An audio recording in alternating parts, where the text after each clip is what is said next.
Na minha noite de casamento, com 200 convidados ainda comentando a festa luxuosa em Barra da Tijuca, meu marido simplesmente entrou no carro e foi para o apartamento da ex dele em São Conrado. Enquanto eu subia sozinha para o nosso condomínio na Tijuca, ainda de vestido branco, o grupo de WhatsApp dos vizinhos explodia com uma foto. 2 taças de vinho, luz baixa e o relógio de R$25 mil que eu tinha acabado de dar a ele, brilhando no pulso. Em minutos, eu virei o assunto do prédio inteiro. A noiva traída. A piada da madrugada. Se você acha que eu chorei, quebrei pratos ou implorei por explicações, espere. O que eu fiz na manhã seguinte deixou meu marido pálido e mudou completamente o rumo dessa história. Fique comigo até o fim. Porque o que começou como humilhação pública se transformou na maior reviravolta da vida dele. E na minha libertação. Se na noite anterior eu tinha sido transformada em assunto do condomínio, naquela manhã eu decidi que ninguém teria o espetáculo que esperava. O sol já atravessava a varanda do nosso apartamento na Tijuca quando ouvi a chave girar na fechadura. Eu estava de pé, regando minhas orquídeas, cabelo preso, rosto limpo, café quente ao lado. Nada de olhos inchados, nada de gritos. Rodrigo entrou devagar, a camisa amarrotada, o cheiro de álcool misturado com perfume doce que não era o meu. Ele parou na sala como quem pisa em território inimigo. Você acordou cedo, disse, tentando soar normal. Eu não respondi na hora. Cortei uma folha seca. Só depois olhei para ele. Dormiu bem? Ele hesitou. Engoliu seco. E eu veio com a história ensaiada. Cliente urgente. Problema inesperado. Reunião que se estendeu madrugada adentro. Palavras rápidas, bem organizadas. Ele sempre foi bom com discurso. Mas a verdade tem um detalhe cruel. Quando a gente já viu a prova, a mentira fica ridícula. Peguei o celular da mesa. Abri o grupo do condomínio. Girei a tela na direção dele. A foto ainda estava lá. 2 taças. Luz baixa. O relógio brilhando no pulso. Eu não precisei dizer nada. Vi a cor sumir do rosto dele. Primeiro confusão, depois susto, por fim pânico. Quem fez isso? Ele reagiu. Isso é montagem. Eu mantive a voz calma. Montagem do seu braço? Silêncio. O silêncio foi mais pesado que qualquer grito. E ali eu entendi uma coisa importante. Ele tinha preparado argumentos para uma esposa chorando. Não para uma mulher lúcida. Rodrigo tentou inverter. Você está exagerando. É só uma foto. As pessoas gostam de fofoca. Eu ri baixo. Exagerando foi você sair da própria festa de casamento para beber com a ex. Ele deu um passo na minha direção. Não para me tocar, mas para intimidar. Eu só acompanhei a Letícia. Ela voltou para o Brasil. Está passando por problemas. Eu sustentei o olhar. E resolveu cuidar dela na nossa noite de núpcias? Ele abriu a boca. Fechou. Não tinha resposta. Naquele momento, a porta do apartamento se abriu sem aviso. Minha sogra entrou apressada. Isabel tinha a mania de aparecer sem bater. Olhou para o filho primeiro. Sempre para o filho. Meu Deus, você está acabado. Trabalhou a noite toda? Depois virou para mim, com aquele olhar já acostumado a me culpar por qualquer clima pesado. Camila, não comece o primeiro dia de casada criando problema. Pois senti o gosto amargo subir pela garganta. Não porque doeu, mas porque confirmou o que eu já sabia. Nessa casa, eu podia ter razão, mas nunca teria apoio. Eu respirei fundo. Dona Isabel, eu só queria entender por que meu marido passou a noite na casa de outra mulher. Ela piscou rápido. Rodrigo endureceu. Já falei que foi trabalho. Peguei o celular novamente. Abri outra notificação. Uma sequência de comentários dos vizinhos. Risadas, ironias. Coitada da noiva. Mostrei para os dois. Trabalho com 2 taças de vinho? Isabel empalideceu. Mas em vez de olhar para o filho, olhou para mim. Uma esposa precisa saber preservar a imagem da família. Ali foi o ponto de virada.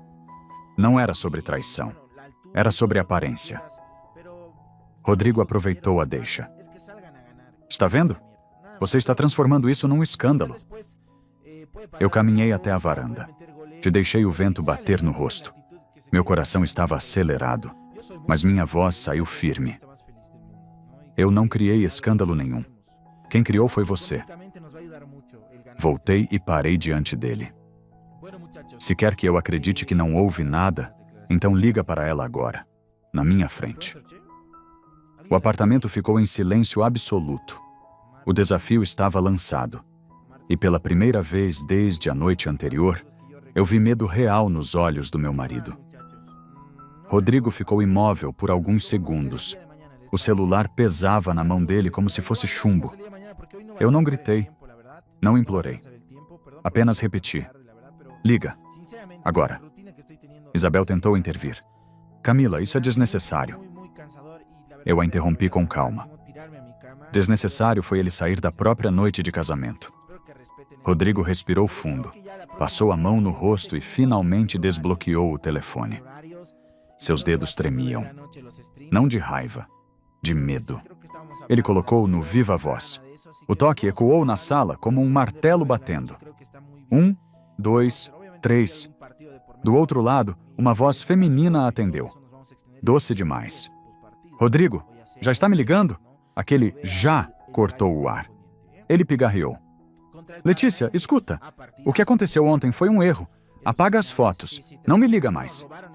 Houve um silêncio curto. Depois, uma risada abafada. Erro? Você passou a noite inteira aqui dizendo que seu casamento era fachada. O mundo pareceu parar. Eu não me mexi. Não pisquei. Rodrigo empalideceu. Para com isso, Letícia. Ela continuou, agora com a voz trêmula de indignação. Você disse que casou porque sua mãe pressionou, que não suportava viver com ela, que ainda me amava, que só precisava resolver o dinheiro para ficar comigo. Isabel levou a mão ao peito. Rodrigo, isso é verdade? Ele gritou. Ela está inventando. Mas Letícia não parou. Quer que eu coloque o áudio? Quer que eu mande a gravação? Gravação. A palavra caiu como uma bomba. Rodrigo perdeu o controle. Letícia, cala a boca. Eu finalmente falei com a voz baixa. Deixa ela terminar. Ela respirou fundo do outro lado. Você prometeu trocar meu carro. Disse que aquele apartamento novo ia ser nosso. Que era questão de tempo. Apartamento novo? Meu coração acelerou, mas meu rosto permaneceu frio. Rodrigo desligou abruptamente. O silêncio que ficou depois parecia mais barulhento que qualquer grito. Ele me olhou como se estivesse diante de uma juíza. Ela está desequilibrada, está me chantageando. Eu dei um passo à frente. E você? Está equilibrado quando promete apartamento e carro para outra mulher na noite do próprio casamento? Isabel começou a chorar. Meu filho, o que você fez? Rodrigo tentou se aproximar de mim. Camila, eu estava bêbado. Falei coisas que não sentia. Eu o encarei com firmeza. Bêbado, você pode tropeçar. Não pode inventar planos de vida paralela. Ele ficou sem resposta. Eu sabia que aquele momento era decisivo. Se eu gritasse, perderia força. Se eu chorasse, ele ganharia controle. Então escolhi algo que ele nunca esperou. Vamos até lá. Rodrigo franziu a testa. Até onde? Até o apartamento dela. Agora. Isabel arregalou os olhos. Você está louca? Eu mantive a calma. Quero ver com meus próprios olhos. Quero que ela apague tudo na minha frente. Quero um compromisso escrito. Rodrigo começou a suar. Isso é humilhação. Eu sorri, mas sem calor. Humilhação foi eu virar assunto do condomínio na minha noite de casamento. Ele tentou recuar. Depois resolvemos isso. Não. Agora. Onde peguei minha bolsa. Coloquei dentro um bloco de anotações e uma caneta. Não sabia exatamente o que faria, mas sabia que não sairia de mãos vazias. No elevador, Rodrigo estava pálido. Evitava meu olhar. Isabel ficou no apartamento, em choque. Dentro daquele cubículo de espelhos, vi meu reflexo. Não era mais a noiva da noite anterior. Era uma mulher que tinha acabado de entender que amor não protege ninguém quando dinheiro e mentira entram na equação. Quando o elevador parou no térreo, senti algo mudar dentro de mim. O que começou como traição emocional estava revelando algo maior. Muito maior. E eu estava prestes a descobrir até onde aquela sujeira ia. Depois da ligação humilhante, eu já sabia que não estava lidando apenas com uma aventura.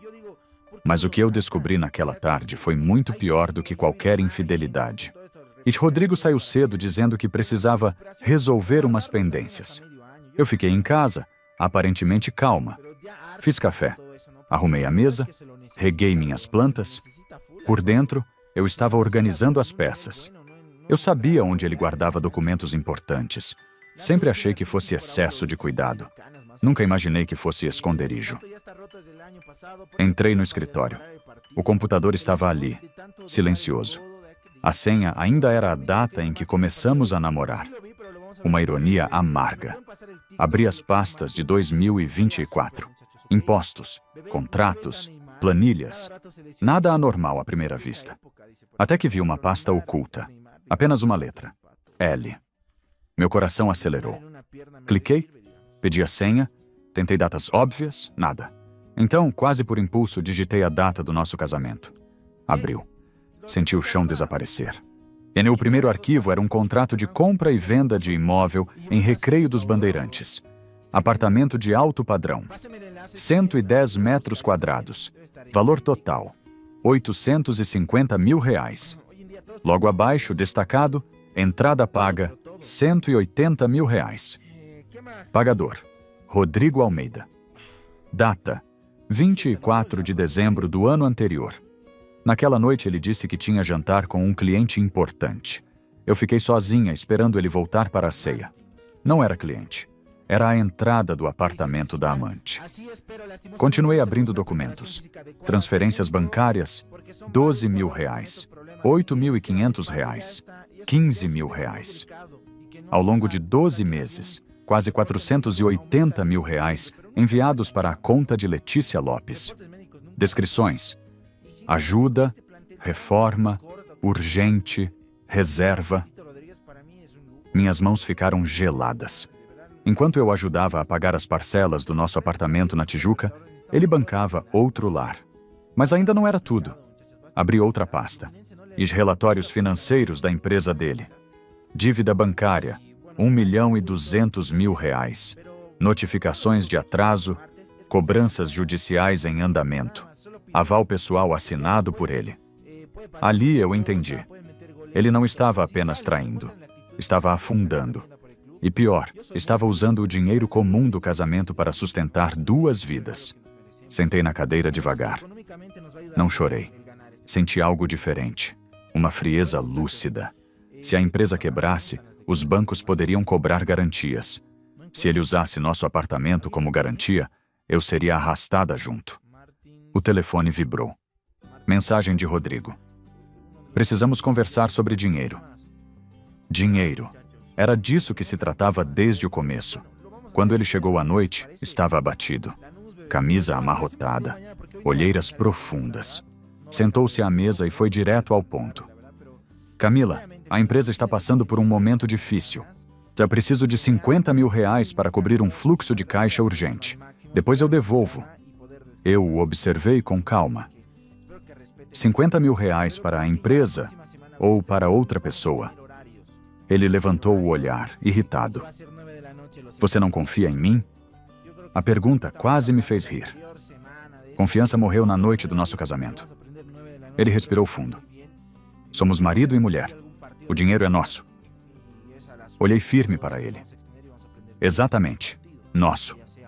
Não seu para transferir para outra mulher. Ele empalideceu. Eu continuei. Se você quer dinheiro, vamos fazer como parceiros de negócio. Contrato, garantia, prestação de contas. Ele ficou em silêncio. Ali, pela primeira vez, não vi arrogância. Vi medo. Medo de que eu tivesse visto mais do que ele imaginava. E eu tinha. Muito mais.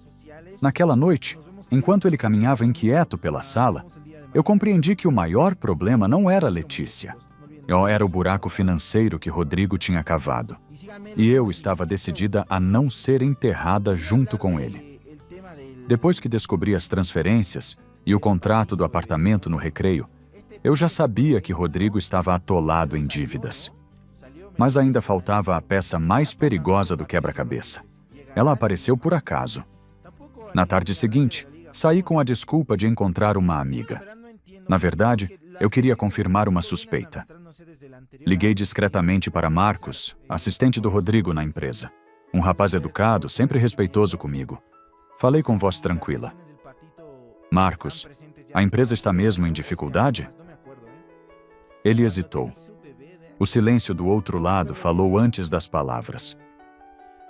Dona Camila, a situação não está boa. O banco está pressionando. Meu coração ficou pesado. Perguntei com cuidado. Você já ouviu algo sobre refinanciamento? Ou hipoteca do apartamento? Outro silêncio. Depois, quase num sussurro, eu vi um dossiê sobre crédito imobiliário. Parecia referente ao apartamento onde a senhora mora. Desliguei com as mãos frias. Então era isso. Rodrigo não estava apenas transferindo dinheiro para a amante. Ele preparava o terreno para usar nossa casa como garantia. Nosso apartamento de 95 metros quadrados na Tijuca. O lugar onde investi minhas economias na reforma. Onde escolhi cada piso, cada luminária. Ele estava disposto a colocá-lo na mesa de apostas. Voltei para casa mantendo a postura calma. Rodrigo já me esperava na sala. E então? Ele perguntou impaciente. Pensou na ajuda? Eu me sentei devagar. Pensei. Mas antes preciso entender uma coisa. Você está tentando refinanciar o apartamento? Ele congelou. Quem te disse isso? Eu sustentei o olhar. É verdade? Ele desviou os olhos. É só uma simulação. Nada decidido. Simulação.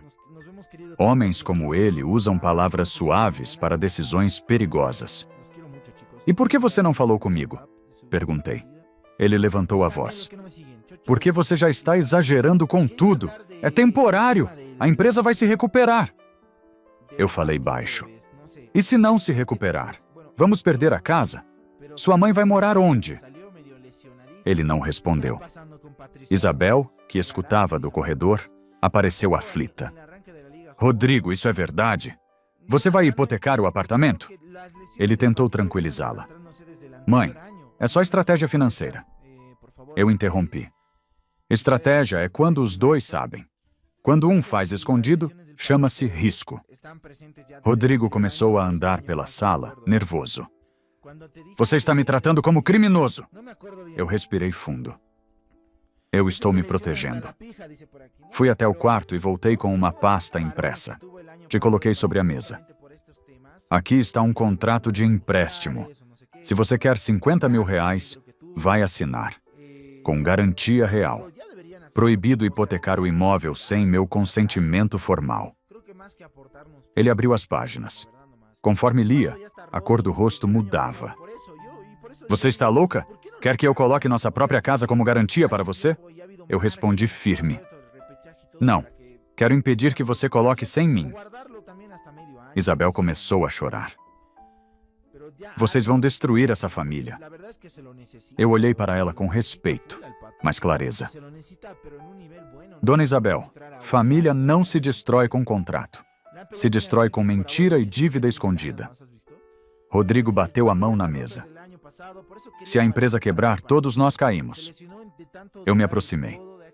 Se você continuar escondendo decisões, cairemos mais rápido. Silêncio. Pela primeira vez, ele percebeu que eu sabia mais do que ele imaginava. Eu continuei. Você usou dinheiro comum para sustentar outra mulher. Agora quer usar nossa casa para salvar seus erros. Isso não vai acontecer. Ele afundou no sofá, cansado, pressionado, sem saída fácil. Ali eu entendi uma coisa que muita gente da nossa idade demora anos para perceber. Amor não paga boleto. E confiança não cobre dívida bancária. A guerra tinha mudado de nível. Não era mais sobre traição. Era sobre sobrevivência. E eu estava pronta para lutar até o fim para não perder tudo que construí. Depois da discussão sobre a hipoteca, eu entendi que não bastava confrontar Rodrigo dentro de casa. Eu precisava de proteção fora dela. Na manhã seguinte, acordei antes de todos. Preparei café como sempre. Dei bom dia a Isabel com respeito. Não queria guerra emocional. Queria segurança. Saí dizendo que resolveria assuntos pessoais. Te peguei um táxi até o centro do Rio. O escritório do Dr. Henrique Morales ficava no terceiro andar de um prédio antigo. Discreto. Nada luxuoso. Mas organizado. Sólido. Ele me recebeu com firmeza no olhar. Dona Camila, em que posso ajudar? Eu não dramatizei. Fui direta. Contei sobre a noite do casamento, sobre a foto, sobre as transferências para a amante, sobre o contrato do apartamento no Recreio, sobre a dívida de 1,2 milhão de reais da empresa. E, por fim, sobre a tentativa de refinanciar nosso imóvel. Ele ouviu tudo sem interromper. Quando terminei, disse algo que mudou o rumo da minha vida. A senhora está certa em agir agora. Quem age tarde demais paga caro. Ele explicou com clareza. Se Rodrigo hipotecasse o apartamento sem meu consentimento formal, eu poderia contestar judicialmente. E se as dívidas fossem contraídas sem benefício à família, poderiam ser consideradas obrigações pessoais dele. Mas tudo dependeria de provas. Provas. Eu já tinha algumas, mas precisava formalizar. Primeiro passo, disse o advogado. Guardar cada evidência em local seguro. Segundo passo, impedir qualquer movimentação patrimonial sem sua ciência. Ele sugeriu medidas cautelares, bloqueio preventivo de bens, notificação extrajudicial, exigência de prestação de contas. Eu ouvi tudo com atenção.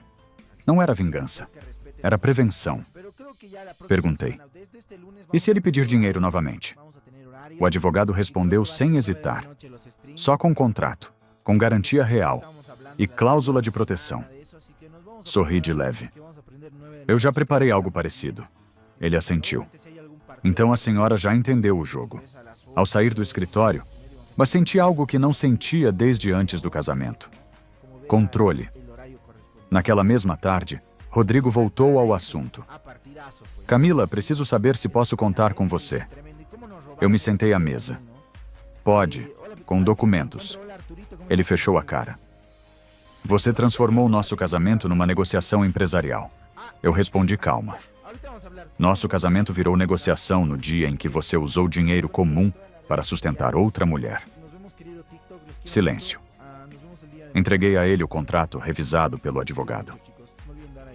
50 mil reais, com garantia, sem autorização para hipotecar o imóvel. Transparência total das dívidas. Ele folheou as páginas devagar. Na parte que mencionava bloqueio de bens e possibilidade de execução, sua mão tremeu. Você já falou com o advogado, não foi? Eu sustentei o olhar. Falei. Ele ficou alguns segundos mudo. Depois murmurou. Você quer me destruir? Não, eu balancei a cabeça. Eu quero me proteger. Isabel apareceu no corredor, apreensiva. Rodrigo, resolve isso com calma. Camila, não precisa envolver advogado. Olhei para ela com serenidade. Dona Isabel, quando a gente envelhece, aprende que palavra sem papel é vento. Rodrigo respirou fundo. Se eu assinar, você não vai pedir o divórcio? Essa pergunta veio carregada de medo. Eu respondi com honestidade. Eu ainda estou decidindo, mas uma coisa é certa. Não vou mais viver no escuro. Ele percebeu ali que tinha perdido algo que talvez nunca recuperasse. Não era só o controle financeiro, era a minha confiança. Naquela noite, enquanto ele andava inquieto pela sala, eu estava sentada na varanda, olhando minhas plantas. O vento era leve, mas dentro de casa, a pressão aumentava. A partir daquele momento, não era mais uma esposa tentando salvar um casamento. Era uma mulher de 55 anos que entendia o valor de cada centavo, de cada assinatura, de cada decisão. E eu estava preparada para ir até o fim. Depois que deixei claro que só haveria ajuda com contrato e proteção legal, o clima dentro de casa mudou. Rodrigo já não gritava. Andava em silêncio. Isabel me observava como quem tenta decifrar um enigma. Mas a calmaria era frágil. Naquela tarde, eu decidi que não haveria mais conversas pela metade. Peguei meu celular, abri a galeria e sentei à mesa da sala. Precisamos resolver isso de uma vez, eu disse. Rodrigo estava no sofá. Isabel na poltrona ao lado. Coloquei o telefone sobre a mesa e comecei. Primeiro, as transferências. Uma por uma. Valores, datas, comprovantes bancários. R$12.000, R$15.000, R$8.500. Quase R$500 mil ao longo do ano. Isabel levou a mão à boca. Rodrigo, isso é verdade? Ele ficou olhando fixo para o chão. Eu continuei. Mostrei o contrato do apartamento no recreio. A entrada de R$180 mil paga na véspera de Natal. Enquanto eu esperava você para a ceia, falei baixo. Você estava assinando isso. Isabel começou a chorar. Meu Deus, meu filho. Rodrigo levantou a cabeça, a voz rouca. Eu achei que conseguiria devolver antes que você soubesse. Eu olhei direto para ele. Você não planejava devolver. Planejava hipotecar nossa casa. O silêncio foi pesado. Ele tentou reagir. Era a única saída. Eu bati levemente na mesa, não com raiva, mas com firmeza. Não. A única saída era me contar. Abri outra imagem. Mensagens com Letícia. Assim que resolver o dinheiro, a gente fica junto. Vou trocar seu carro. Confia em mim. Isabel fechou os olhos como se aquelas frases fossem facadas. Rodrigo, você prometeu isso? Ele não respondeu. E o silêncio dele foi a confirmação. Eu respirei fundo. Eu não estou aqui para humilhar ninguém. Estou aqui para impedir que essa casa seja usada para pagar seus erros. Isabel se virou para mim, agora com medo real na voz. Camila, nós vamos perder o apartamento? Eu respondi com honestidade. Se eu não tivesse agido, talvez sim. Rodrigo se levantou abruptamente. Você exagera. Nada estava decidido. Eu o encarei. O banco já estava pressionando. O dossiê de refinanciamento estava pronto. Você só esperava eu assinar sem saber. Ele abriu a boca para negar, mas fechou. Ali eu percebi que a verdade não precisava mais de esforço. Ela estava exposta. Isabel se levantou devagar e se aproximou do filho. Rodrigo, você colocou tudo em risco. A casa, a empresa, sua mãe. Ele parecia menor naquele momento. Não arrogante, não confiante, apenas encurralado. Eu falei pela última vez, com clareza. A partir de agora, tudo será formalizado. Dívidas declaradas, bens congelados e devolução integral do que foi transferido. Rodrigo ergueu os olhos. E se eu fizer tudo isso, você fica? Eu demorei alguns segundos antes de responder. Eu fico para resolver as consequências, não para fingir que nada aconteceu. Essa frase mudou o ambiente. Isabel entendeu que não se tratava mais de orgulho, tratava-se de sobrevivência. Rodrigo sentou-se novamente, derrotado. Eu assino o que for preciso. Eu apenas assenti. Naquele instante não senti vitória. Senti responsabilidade. Porque colocar a verdade sobre a mesa é pesado, mas ignorá-la é fatal. E eu já não tinha medo do que vinha depois. O medo agora estava do outro lado da mesa. No dia em que assinei os papéis do divórcio, não houve gritos. Não houve vingança. Não houve plateia. Houve silêncio. Rodrigo estava sentado do outro lado da mesa. abatido, menor do que eu jamais o tinha visto.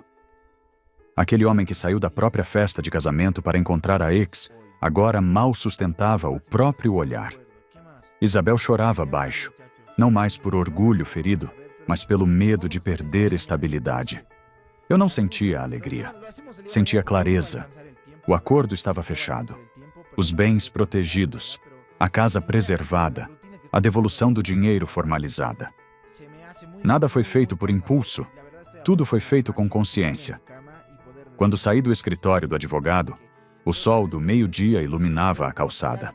Eu respirei fundo. Pela primeira vez desde a noite do casamento senti leveza. Não porque eu tinha vencido alguém, mas porque tinha recuperado a mim mesma. Rodrigo tentou uma última vez. Ainda dá tempo de recomeçar. Eu respondi com calma. Recomeçar exige verdade. E a nossa acabou na primeira mentira. Voltei para casa apenas para buscar minhas coisas. Isabel me pediu desculpas, com os olhos cheios de lágrimas. Eu a abracei. Não guardava rancor, mas também não podia continuar. Entrei no elevador com minha mala. Olhei meu reflexo no espelho. Сейчас зайдем, посмотрим, как уже трансляция началась.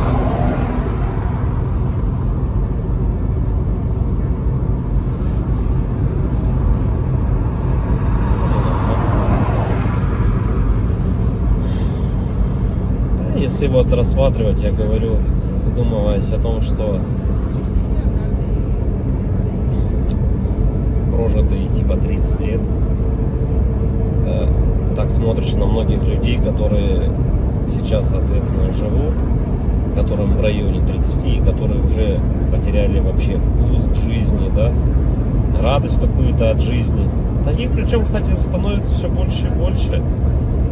Мне кажется, этот средний возраст, когда говорили, что начинается вот этот кризис среднего возраста, он тоже сместился, как и говорят, что сейчас люди, в принципе, быстрее взрослеют, быстрее осмысливают все, да, почему-то это всегда все в плохом больше ключе на самом деле, да, вот что сейчас дети, к примеру, быстрее взрослеют, вот, и мне кажется, кризис вот этот среднего возраста, он, наверное, тоже сместился. И вот я думаю, что он сместился где-то в районе 30 лет.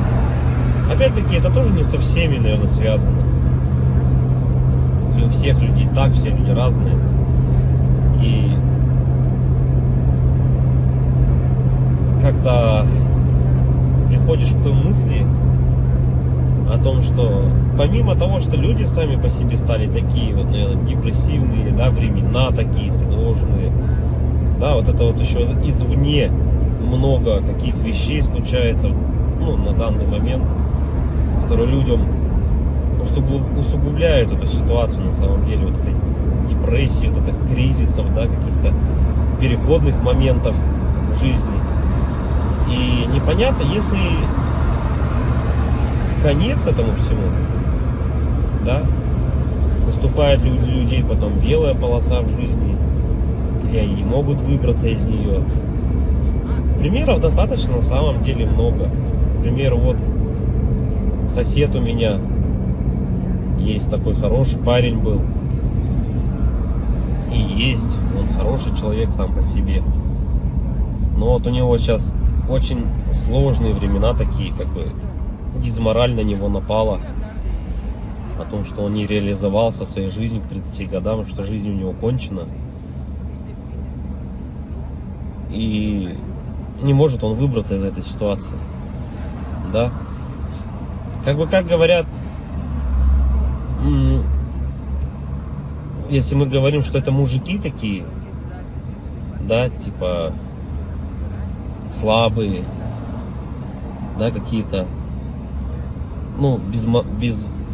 безморальные, как бы такие вот, что в основном это случается, наверное, зачастую, может быть, это у мужиков случается в этом возрасте, такой кризис, наверное, да, каких-то неудач в своей жизни, не пришедших ни к чему достойному и хорошему.